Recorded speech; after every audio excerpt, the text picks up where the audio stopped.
Escuchas un podcast de Dixo. Escuchas Fuera de la Caja con Macario Esquetino.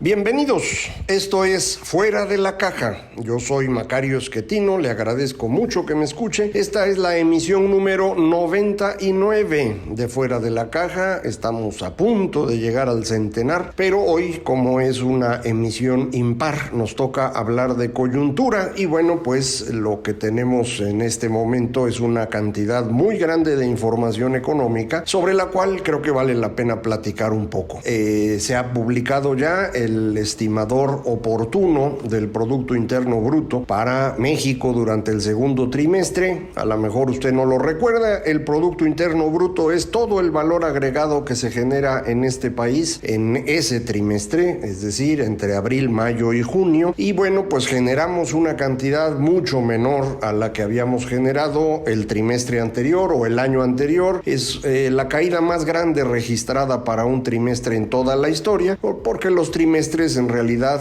los podemos medir más o menos desde 1980. En realidad son estimaciones, lo empezamos a medir formalmente en 93. Entonces de años anteriores no tenemos datos trimestrales, pero tampoco hay nada que se parezca a lo que ocurrió durante este segundo trimestre. El dato más terrible que tenemos registrado de caída de la economía es en 1932.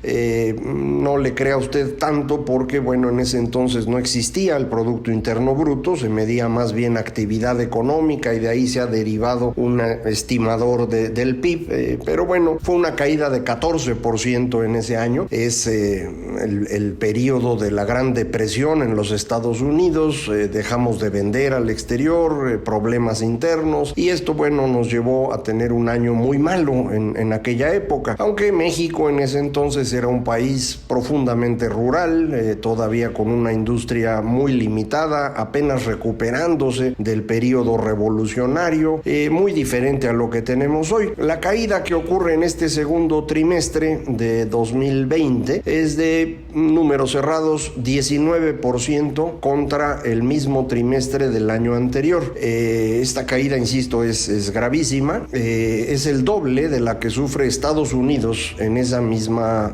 medición. Si comparamos el segundo trimestre de 2020 con el segundo trimestre de 2019 para Estados Unidos, la caída es de 9.5%, exactamente la mitad de lo que ocurre en México. La razón a mí me parece más o menos clara, se debe a la incapacidad del gobierno mexicano de construir un plan de contención económica frente a el gravísimo golpe que significa la pandemia. Sabemos que la pandemia está causando problemas económicos en todo el mundo debido a que las personas decidieron aislarse en la mayor parte de los países por decisión propia. En muchos el gobierno también impulsó el que hubiera este distanciamiento para evitar pues que hubiera saturación de los servicios de salud, y el distanciamiento provoca al mismo tiempo problemas de oferta y problemas de demanda, es decir, se puede producir menos, pero también la gente quiere consumir menos, y el resultado es una caída muy fuerte. Muchos países occidentales decidieron establecer programas para evitar que este golpe fuera tan duro, apoyando la parte que es más fácil de apoyar, perdón la redundancia, desde el gobierno, que es la demanda. Para evitar que hubiera un problema muy serio de demanda, pues hay que ayudar a que la gente siga teniendo dinero a pesar de que no esté trabajando. Esto se hizo, por ejemplo, en Dinamarca o en Gran Bretaña, con apoyo del gobierno, pagando una parte del salario de los trabajadores. En Estados Unidos se les envió dinero a través del correo, se les envió un cheque a todos los estadounidenses, pequeñas variaciones en el monto, pero rodeando los $1,200 por persona, y con eso, bueno, pues pudieron continuar consumiendo. Es interesantísimo ver el comportamiento del ingreso de las personas y de las compras al menudeo en Estados Unidos.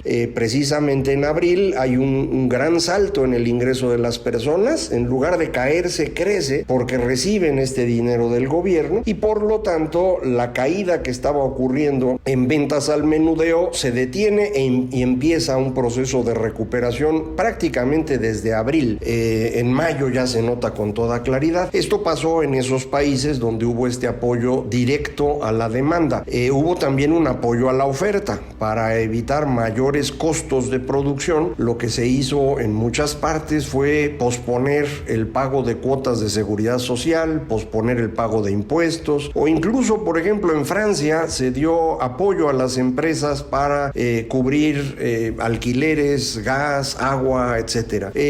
Incluso en países latinoamericanos se hizo esfuerzo en este sentido, sobre todo del lado de la demanda. El único país, me parece que no hizo nada es México. En el reporte que acaba de publicar la Secretaría de Hacienda de Situación Económica y Finanzas Públicas, dicen que sí, que dieron créditos empezando con las pequeñas empresas por esta idea del presidente de que el apoyo debe ir de abajo hacia arriba. Pequeñas empresas en México, empresas con menos de 10 trabajadores, tenemos prácticamente al 95% del total, pero en estas empresas se produce menos del 15% del valor agregado, aunque ocupan a más del 30% de las personas. Digámoslo de una forma más fácil, cada trabajador en una empresa chica, en una empresa pequeñita con menos de 10 trabajadores, produce la mitad del promedio nacional. Esto significa que es el espacio menos productivo de México. Hay mucha gente trabajando ahí, sí, pero no producen porque pues hay muchas condiciones en su contra, si quiere usted verlo así. Hay falta de conocimiento, hay falta de herramientas, de procedimientos, y entonces la producción es pues relativamente baja. Hacia allá dirigieron estos créditos, usted recordará que llegaban a 25,000 pesos, pues que para una empresa medianita no sirve para nada, pero pues lograron colocar cerca de 1 millón de créditos. Eran créditos a la palabra, solo Dios sabe quién se los llevó. Ojalá hayan servido para que muchos mexicanos sobrevivieran ese periodo tan difícil que ocurrió en abril y mayo sobre todo, pero en términos de impulso de la economía su efecto es nulo. Entonces la razón por la cual la caída de la economía es mucho mayor en México que en Estados Unidos en parte tiene que ver con esto. Hay una segunda razón que nos puede ayudar a entender mejor la caída, y es la importancia del turismo. México tiene un sector turístico muy importante, de los más importantes del mundo. Según la cuenta satélite que calcula INEGI para el turismo, este vale por ahí del 9% del Producto Interno Bruto. 9% del valor que se genera en México proviene del turismo en muchísimas actividades, desde hospedaje y comida hasta la venta de artesanías y vuelos en avión. De todo está calculado ahí. He visto por ahí una estadística que menciona que México tiene un sector turístico que equivale a 15.5% del PIB. Esto aparece en una página electrónica que suele tener buenas estadísticas, que se llama Statista. Pero este dato no sé yo de dónde lo sacaron, no me suena razonable. Yo diría, podemos pensar que, como dice INEGI, el turismo en México vale 9% del PIB, y esto se compara con el tamaño que tiene, por ejemplo, en Italia, que es 10% del PIB, en Francia es 12%, en España es 14%, y estos países también han sufrido una contracción relevante durante el segundo trimestre. Hay que recordar que en España el periodo de cuarentena fue prácticamente de actividad cero, no nada más en el turismo, en todo, de manera pues que la caída que tienen ellos no es excusa para la nuestra, de forma que mi conclusión, con base en todo lo que le he estado comentando, es que le debemos que la caída haya sido del doble al gobierno mexicano, así como le debemos que se haya reducido la actividad económica desde que cerraron el aeropuerto, cancelaron la construcción del aeropuerto, y a lo cual le fueron sumando varias otras decisiones pues que van en contra del manejo económico civilizado. pasado. Por ejemplo, lo que ha ocurrido en el sector salud, que es cada vez más grave. Primero pospusieron las compras porque según ellos iban a evitar la corrupción. Nunca nos explicaron de en dónde estaba la corrupción, pero sí tuvimos al final desabasto de medicamentos. Después cancelaron el Seguro Popular y lo sustituyeron por una cosa llamada INSABI, que no sirve absolutamente para nada, y recientemente acaban prácticamente de destruir la industria farmacéutica nacional porque piensan ir a comprar al extranjero, otra vez con argumentos de corrupción que, insisto, no han mostrado, como nunca mostraron nada alrededor del tema del huachicol, por ejemplo, ni alrededor de la famosa corrupción que según ellos había en la construcción del nuevo aeropuerto y que, insisto, jamás demostraron. Lo que sí han hecho es destruir, y estas destrucciones se van sumando y van a hacer muy difícil la recuperación de la economía mexicana,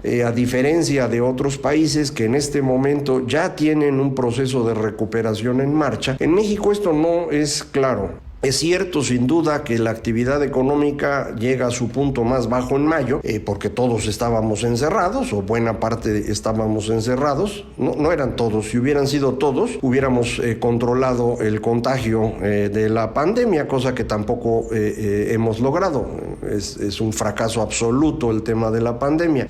Pero estábamos en materia económica y le decía, mayo es el momento más bajo, junio es un poquito mejor, pero esto no significa que haya recuperación. Es simplemente que la gente empezó a moverse nuevamente. Vamos a ver qué ocurre en los siguientes meses. Del mes de julio, lo único que tenemos ahorita son las opiniones de los empresarios que mide INEGI, y tenemos también el dato de ventas de autos, que ya cae un poco menos que en junio. En junio caía 40%, en julio cae 30% nada más. Sigue siendo una caída importante, pero es lógico, nadie en este momento está pensando en comprar autos, ¿no? Entonces, por eso se contrae de esta manera. Vamos a ver otros números más adelante, a ver qué más podemos tener del mes de julio, pero no se percibe todavía que haya una reactivación relevante, e insistiría yo, no creo que la vaya a haber. Sí vamos a estar por encima del valor de mayo, es decir, durante este tercer trimestre, que incluye julio, agosto y septiembre, la actividad económica en México no va a caer 19% contra el mismo trimestre del año anterior. Eso no va a pasar. Vamos a caer menos, pero vamos a seguir cayendo, y esto va a seguir ocurriendo durante un buen rato, lo cual me lleva a mantener mi estimación de que la economía mexicana debe contraerse durante este año alrededor de 12%. Sigo siendo uno de los más pesimistas. Acaban de salir estimaciones de los economistas del sector privado, según los encuesta el Banco de México, y siguen reduciendo su estimación de crecimiento, ya van en -10. Entonces, a lo mejor en un ratito ya nos emparejamos y todos coincidimos en alguna cifra que estará entre -10 y -12. Vamos a ver en qué lugar se ubica. Tenemos en este comportamiento de la economía un fenómeno también muy particular, y es que el gobierno mexicano logró incrementar sus ingresos durante este semestre, algo que ningún otro gobierno que yo haya visto ha logrado. Es un poco absurdo que frente a una crisis de este tamaño, el gobierno, en lugar de incurrir en un déficit y ayudar a que la sociedad sobreviva, es decir, frenar un golpe externo antes de que llegue a los hogares y las empresas, en lugar de hacer eso, el gobierno mexicano no solo no ayudó, sino que extrajo más recursos de la sociedad. Esto no es una circunstancia que yo considere razonable. No parece que ningún otro gobierno esté actuando de esa manera. La explicación que tienen es que han logrado una recaudación extraordinaria en los grandes contribuyentes. Normalmente, es decir, en los primeros semestres, en los años anteriores, el gobierno recaudaba en el orden de 34, 35, 36 mil millones de pesos en este sector. En este semestre recaudaron 120 120,000. Y mucha gente pues lo celebra porque dice, pues sí, es que los grandes empresarios nunca pagan completo y ahora se les está obligando. Es una muestra de que el gobierno está actuando bien. Esto coincide con el gran cuento nacional de que los malos son los empresarios y el pueblo es siempre bueno. Esto, recuerde usted, lo aprendió en primaria. Eso es lo que nos decían con nuestros libros de texto. Es este pueblo bueno que se levantó para enfrentarse al dictador Porfirio Díaz y a los empresarios que eran sus amigos. Esto es indudablemente un cuento, pero es el cuento que le daba legitimidad a los gobiernos de la revolución. Y como este gobierno, el actual, intenta recuperar esa legitimidad de la revolución mexicana, pues el cuento le queda muy bien. Y lo utilizan para decirnos, ya ven, nosotros sí le estamos cobrando a los grandes empresarios, le estamos cobrando a los ricos y eso va a redundar en beneficio de los pobres. Hay que tener mucho cuidado con estas afirmaciones. Primero porque quien más está sufriendo en este momento son precisamente los pobres. Ha habido un incremento considerable del número de personas que no tienen ingreso suficiente para adquirir la canasta básica que el Coneval utiliza como referencia. Este incremento significa que pasamos de 48 millones a 72 millones de mexicanos que no pueden comprar la canasta básica de Coneval. El incremento de 24 millones de mexicanos bajo el nivel de pobreza no parece una excelente idea, en particular para un gobierno que ha insistido que está trabajando primero por los pobres. No están mejorando los pobres, pero se está golpeando, dicen, a los grandes empresarios. Aquí tenemos una preocupación muchas personas y es que el cobro de estos impuestos está ocurriendo, todo parece indicar, por encima de la ley. En cada ejercicio fiscal, las grandes empresas presentan sus cuentas, el gobierno las revisa, no le gustan cosas, les pide que paguen más y esto se tiene que discutir de manera ordenada y en caso de que no se pongan de acuerdo, pues hay que ir a un tribunal para resolver quién tiene razón y así ha funcionado siempre. Ahora no, ahora se les está amenazando directamente y si no pagan en este momento, se les amenaza con órdenes de aprehensión para los funcionarios de las empresas. Y conociendo cómo funciona este sistema penal mexicano, en donde Rosario Robles está en la cárcel y el señor Lozoya anda paseando, pues ningún empresario quiere arriesgarse a que sus funcionarios o los empresarios mismos tengan que enfrentar un proceso desde la cárcel, de manera pues que están aceptando pagar. Aceptar pagar significa que están pagando por encima de lo que sus cuentas les habían dicho, por encima de lo que para ellos decían las reglas, y este es un caso más de reglas interpretadas de manera, digamos, arbitraria por parte del gobierno, que se suma a lo que se ha hecho en materia de reforma energética, en materia del sector salud que ya le comentaba, en temas de inversión como el aeropuerto o la cervecería de Mexicali, en cosas tan extraordinarias como la destrucción de todo este avance que llevábamos en materia de fuentes energéticas alternas, de forma que me imagino que muchos grandes empresarios estarán pensando con más cuidado cuándo invertir en México. Indudablemente muchos de ellos lo seguirán haciendo cuando el rendimiento sea tan elevado que compense el riesgo en el que incurren por invertir en un país en donde la ley no existe y existe solo la palabra presidencial. Lo mismo exactamente que tuvimos durante el siglo XX y que fue destruyendo la economía mexicana, en particular en los años 70. Eso es exactamente lo mismo que tenemos hoy. Entonces, esta menor inversión implica que la capacidad de recuperación de la economía mexicana se reduce. Y si a eso sumamos una sociedad muy golpeada por la crisis, que no tuvo el apoyo de su gobierno, por eso mi preocupación de que no vamos a tener una recuperación rápida en la economía nacional, y esto puede convertirse en algo verdaderamente difícil de manejar políticamente para alguien que solamente entiende eso, como es el caso del señor presidente. Vamos a ver cómo se ponen las cosas. cosas, pero yo insistiría, la situación es bastante seria. No es nada más un tema de que la economía no crece, como está pasando en todo el mundo. Es un tema de hambre, de pobreza, de extorsión a las empresas, de reducción en la capacidad productiva nacional. Y esto, si no lo podemos manejar adecuadamente en términos políticos, puede convertirse en un estallido social. Yo espero que esto no ocurra, pero creo que tengo que platicárselo porque de eso se trata este podcast, que por cierto ya se acabó. Muchísimas gracias por escucharme. Ya sabe, para ponerse en contacto es muy fácil, Macario MX en Twitter, @Macario MX, correo electrónico macario@macario.mx, página www.macario.mx. Muchísimas gracias, esto fue Fuera de la Caja.